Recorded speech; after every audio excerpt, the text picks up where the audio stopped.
Yeah, and I want to show the shifting explanation I mentioned a minute ago about why President Trump chose to freeze nearly $400 million in that military aid Joe's talking about to Ukraine. On Monday, the president said this. It's very important to talk about corruption. If you don't talk about corruption, why would you give money to a country that you think is corrupt? Less than 24 hours later, the president said this. I'll continue to withhold until such time as Europe and other nations contribute to Ukraine. Why is it only the United States putting up the money? And by the way, we paid that money. I think it's unfair that we put up the money. Then people called me, they said, oh, let it go, and I let it go. According to Washington Post fact-checker analysis, Europe has been a major funder to Ukraine since Russia annexed its Crimean Peninsula in 2014, often providing more aid than does the United States. In fact, according to the Organization for Economic Cooperation and Development, among the top 10 donors in gross overseas development assistance for Ukraine in 2016-2017, they were European institutions, Germany, Poland, Sweden, and Britain. It's also important to note. Yeah. So Willie, can we go numbers. back to that chart for a second? Let's look at the numbers for 1 second. Donald Trump just said yesterday, sports fans, that Europe needed to contribute, that the United States was contributing assistance and nobody else was. If you add up European institutions, Germany, Poland, Sweden, Britain, and Switzerland, just the European countries,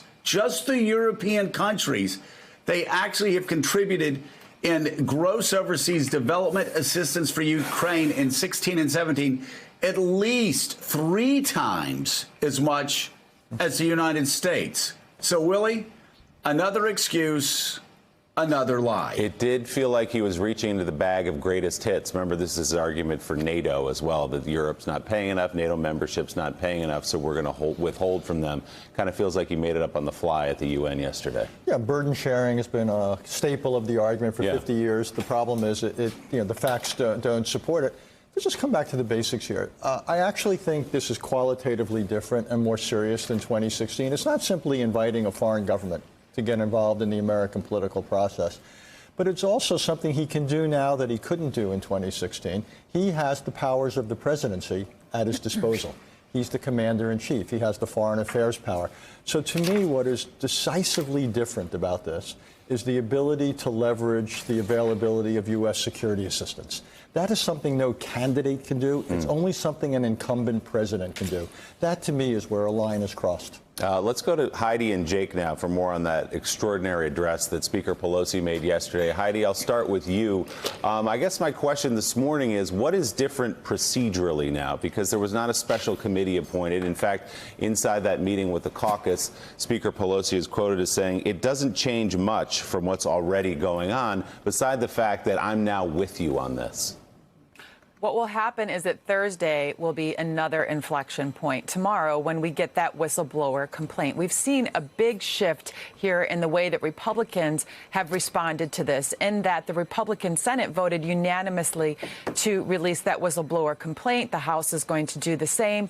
And then from there, we will see how the Speaker proceeds and whether the Judiciary Committee is going to actually move on forming some type of articles. I imagine that they're going to want to not only see the complaint, but they're also going to want to speak to the whistleblower and have the whistleblower testify. Now, in my discussions yesterday with lawmakers who were leaving that caucus meeting, there's a broader question here. On the one hand, Speaker Pelosi says she wants them to move expeditiously. On the other hand, given that all of these 6 committees are now operating under this umbrella of impeachment inquiry, it is the legal theory of the Democrats that they're going to have greater tools at their disposal to move their requests through the court system, to compel witnesses, to compel testimony. And they're making clear that they are not at all backing off on all of these other investigations that are running on various tracks. And so you could see more information popping, for example, on emoluments or hush money. So all of these things will come into play.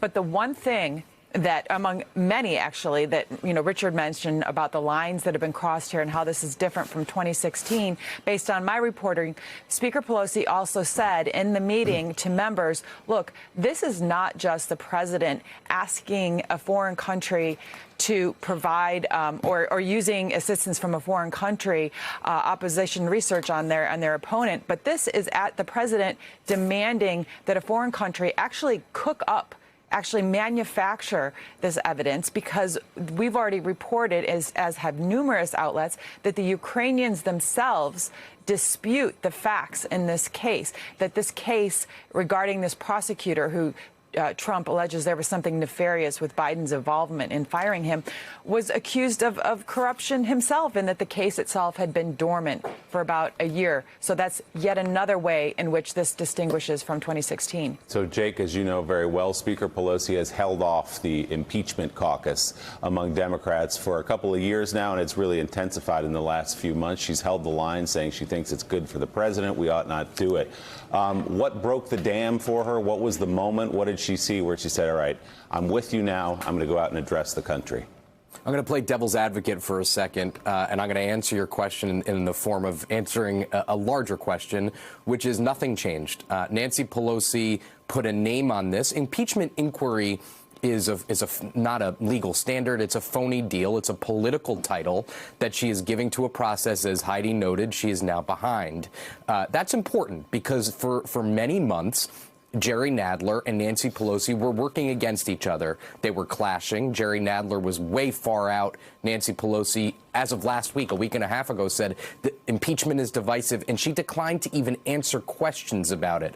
So what happened was she started to see that these frontline, vulnerable Democrats who had flipped Republican seats were beginning to come out in favor of impeachment. So the argument that she was protecting them was peeled away. That was incredibly important. And, it's interesting. I try at the end of the day to talk to people in leadership and ask what we're missing, what is being reported that is not right, what do you think is not getting across of what you're trying to do. And almost to a person last night, everyone kind of said this is just all a big kind of hullabaloo over something we were already doing. But don't underestimate the significance of Pelosi getting behind it, because now she will have control over this process, which is, for Democrats, probably a hopeful sign that she's going to wrangle control of a process that almost all Democrats think has gotten out of hand. One more note here. Democrats desperately, and this came up in the closed-door meeting yesterday, desperately need to find a message. How are they going to talk about what they're doing? If they talk about process, they are going to lose and they're going to drop in the polls, and it could impact them negatively. A lot of Democrats are urging Pelosi and House Democrats to talk about this as a national security issue. The president is playing games with national security. That's how they want them to talk about this. I do not anticipate that this will go beyond the Ukraine story. I don't think we're going to get into the hotel and the Mueller report. There's a reason that this happened now, and the reason is this is easy to understand and it's easy to explain to the American people should Democrats want to. You look at the people that actually were out talking yesterday, Mika, the Democrats, and you had a lot of women, of course, from swing districts who served in the military, who served in the intel community, who were former prosecutors. They had a very compelling message all day yesterday, following up on what Jake Sherman just said, that this was not about politics. It was not about partisanship. This was about national security. And how compelling when you have a Democrat saying, I fought in Iraq, or I fought in Afghanistan, I fought in hot wars.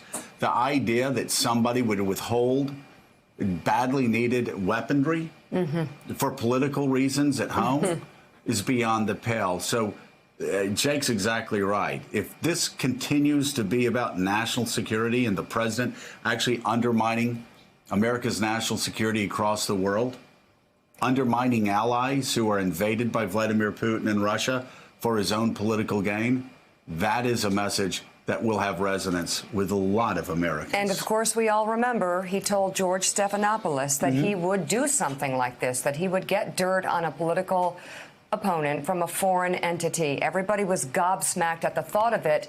Little did we know that it potentially could have been happening in real time. Still ahead on Morning Joe, Rudy Giuliani's meltdown last night on television. Plus, A pair of U.S. Senators, Democrat Chris Coons and Republican John Kennedy, join our conversation. But first, brand new polling has just published in the last few minutes, and Elizabeth Warren has not only caught but passed Joe Biden in the race for the White House. We'll break down the numbers straight ahead. And as we go to break, a reminder of just what's at stake in Ukraine. Here's NBC's Bill Neely back in February. On frozen ground, a hot war. Ukraine fighting to survive.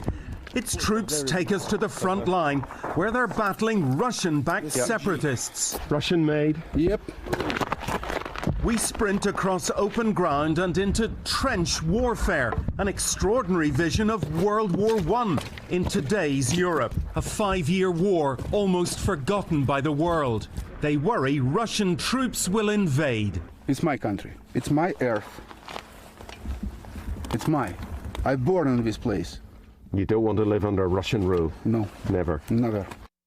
Thanks for checking out MSNBC on YouTube, and make sure you subscribe to stay up to date on the day's biggest stories. And you can click on any of the videos around us to watch more from Morning Joe and MSNBC. Thanks so much for watching.